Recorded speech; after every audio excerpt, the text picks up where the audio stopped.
In the darkness of a moonless night, the small town of Eldridge seemed shrouded in a mantle of mystery and despair.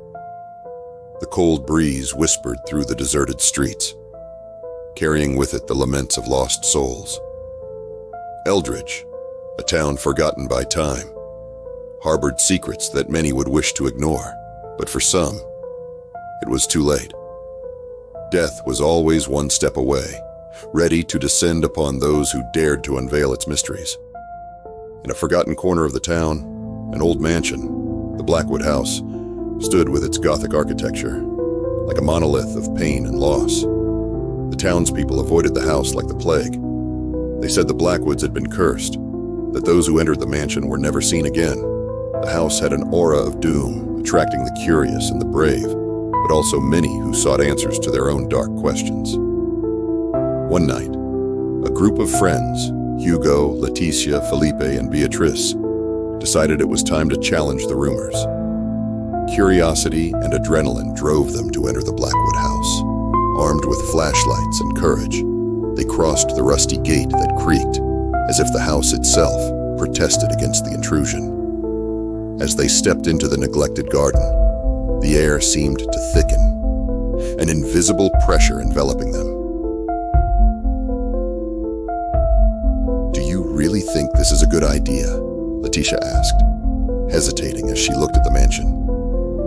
"Come on, Leticia. It's just an old house.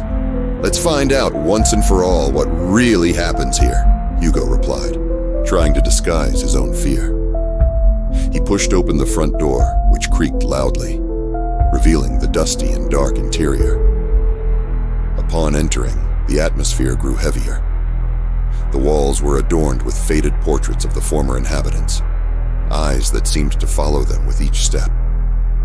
The air was filled with the smell of mildew and decay, and an oppressive silence dominated the environment. Beatrice, the most sensitive of the group, felt a chill run down her spine. Something was not right. "Look at this," Felipe exclaimed, pointing to a spiral staircase leading to the upper floor.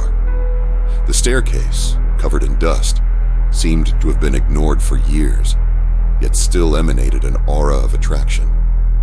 The friends exchanged nervous glances, but the urge to discover what lay above was stronger.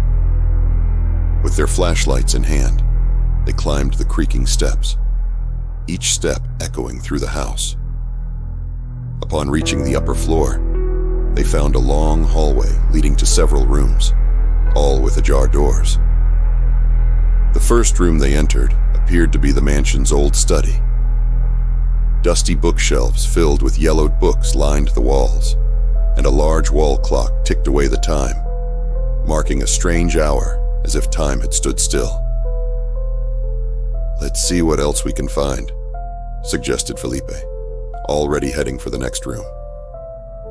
The second room was a bedroom, where a four-poster bed covered with dusty white sheets awaited, as if someone had left for a long journey, but never returned. However, it was in the third room that they found what appeared to be a diary. The notebook, yellowed with age, had a worn leather cover. Beatrice picked it up, and as she opened it, a shiver ran down her spine. The pages were filled with anguished writings, the confessions of a disturbed mind. "I can no longer escape her. Death watches me, and I am convinced she is drawing near. With each passing day, I feel her presence. She whispers my name in the shadows, and I know I do not have much time left." "This is scary," murmured Leticia as she peered over Beatrice's shoulder. The atmosphere seemed to thicken, as if the very air were constricting. "Let's get out of here," suggested Hugo.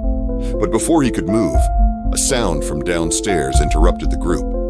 A deep, sinister thud echoed through the house, as if something had been knocked over. "What was that?" Felipe whispered, the tension rising among them.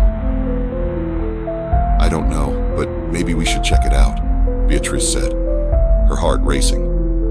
The four hurried down the creaking stairs, their flashlights flickering as their feet hit the dusty floor. When they reached the entrance hall, they realized the front door was wide open, swaying gently in the wind. But something else caught their attention. A shadow moved in the distance, deep within the house, like a whisper of something that should not be there. "Is anyone there?" Hugo shouted, but his voice echoed back to him like a lament. "We need to leave," Letitia insisted, her eyes wide as she pulled Hugo's arm. Suddenly, a low, distorted laugh cut through the air, coming from inside the house. It was a laugh that made the hair on Beatrice's neck stand up. "Who's there?" Felipe asked, trying to hide his fear. But the answer came in the form of a cold presence that seemed to invade the space. Desperate, they ran towards the exit. But as they reached the door, it slammed shut violently, as if an invisible force was holding it shut. The lanterns flickered, and the room was plunged into darkness. The sound of heavy breathing echoed around them, as if the house itself were alive, claiming their souls. "We're trapped!" Letitia screamed, trying to pry the door open. But then a tall, shadowy figure appeared behind them, cloaked in darkness. Its face was indistinguishable, but its eyes glowed with a malicious, seductive gleam. Beatrice felt a wave of terror wash over her. It was death, in the form of an entity that fed on fear and desolation. "You have come to me," the voice of death whispered, echoing in their ears. There is no escape. The group was paralyzed, the cruel truth settling into their minds. The time had come. With a swift movement, the entity raised its hand, and a wave of cold enveloped them. Beatrice screamed, but the sound was swallowed by the silence.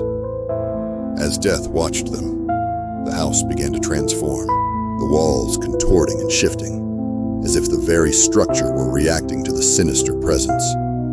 The doors slammed shut, and the faces of the former inhabitants emerged on the walls, watching the young ones with vacant stares. Each face told a story of pain, an echo of what had been. "You are not the first to enter here. Many have been in your place, but few have left alive," Death continued, its smile widening. Felipe, in a desperate show of bravery, decided to confront the entity. "What do you want from us? Why do you keep us here?" "I do not keep you, young one. You are here of your own volition. You came seeking something you cannot understand," replied Death, its voice sounding like a cutting wind. "We didn't come here to die," Letitia shouted, her tears streaming down her face. "And yet, death is what always awaits you. Each step you take draws you closer to the inevitable. I am the only certainty you have," said Death, and with a gesture the shadows began to dance. The friends exchanged glances, feeling the mounting pressure of despair. The voices of the ghosts began to whisper secrets in their ears, revealing fears that each one harbored. Beatrice saw visions of her life, of people she loved, of moments lost. Death fed on their weaknesses, turning their fears into a macabre spectacle. "Please, no!" Beatrice pleaded, but Death only laughed, a cold laugh that froze their blood. Suddenly, the house began to tremble, as if it were alive, and the friends turned toward the door, which was now wide open. A path of light formed before them, but it was clear there was no escape. Death was in control, and freedom was but an illusion. You may try to escape, but death is always waiting for you. In the end, all return to me, whispered the entity, with a look that pierced their souls. Driven by a primitive impulse, the friends ran towards the light. But as they approached, Death raised its hand once more, causing the walls to close in, blocking their escape. The sound of laughter echoed around them, a cacophony of pain and despair. You are merely another cycle in my macabre dance. Now prepare to become part of the Blackwood House's history. With a final gesture, death cast a veil of darkness over them. The world spun, and the house began to vanish into a vortex of shadows. When the light finally returned, the Blackwood House stood in its original form, as if nothing had happened. The front door opened, and the town of Eldridge was there, tranquil and indifferent. However, there was no sign of the four friends. The only thing left was a fallen diary on the floor, its pages now blank, as if the story of their lives had been erased. The townspeople continued their routines, oblivious to what had transpired.